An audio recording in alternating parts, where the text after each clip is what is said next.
Мен Қайыржан Алтыннұр, Ақтөбе облысы Ырғыз ауданы Ақши ауылының Мырзағали Төлегенов атындағы жалпы білім беретін орта мектебінің 7-ші класс білім алушысымын. Өз ауылымда емдік қасиетке ие табиғат қазынасы қызыл мия өсімдігін зерттеу нысаныма алдым. Жергілікті жерде өсетін қызыл мияның емдік қасиетін зерттедім. Ізденіс барысында ғылыми әдебиеттерден деректер жинап практикалық зерттеу жұмыстары жасадым. Қазіргі таңда қызыл мия тамыры халық медицинасына кеңінен қолданылады.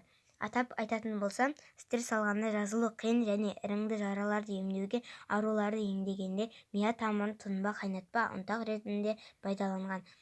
Астан уланғанда мия тамырын тұнбасын ішкізіп, адамдардан денсаулығын жақсартып отырған. Бұл тұнбаны аллергия, асқазан, өкпе ауруларына қолданған. Ауызда жағымсыз иіс шыққанда қызыл мия тамырын әзірленген тұнбамен тамақты азанда және кешке шаю қажет. Қызыл мия жайында зерттеу жүргізу барысында қызыл мияға тиюшілер өз арамызда да кездесіп жатыр. Ауыл маңынан 2018 жылдың күзінде оңтүстік жағынан азаматтар келіп тамырын жинап кеткен болатын. Қазіргі таңда бізді алаңдатып отырғаны оның тұқымының азайып бара жатқандығында. Олар қызыл мияны тамырымен қопарып, көршілес Қытай еліне беріп жатыр. Ол мемлекетте қызыл мия зор сұранысқа ие екен. Оңай табыс табуды ойлаған бұл ағаларымыз туған жердің табиғатын аяусыз тонап, бар байлығымызды сыртқа тасып жатыр. Қызыл мияның көп бөлігі Ақши базасының маңында өседі. Дегенмен оны әлі өз пайдамызға жарата алмай отырмыз. Сонымен қатар ауыл тұрғындары арасында мия өсімдігі туралы мағлұматтар жинақталды.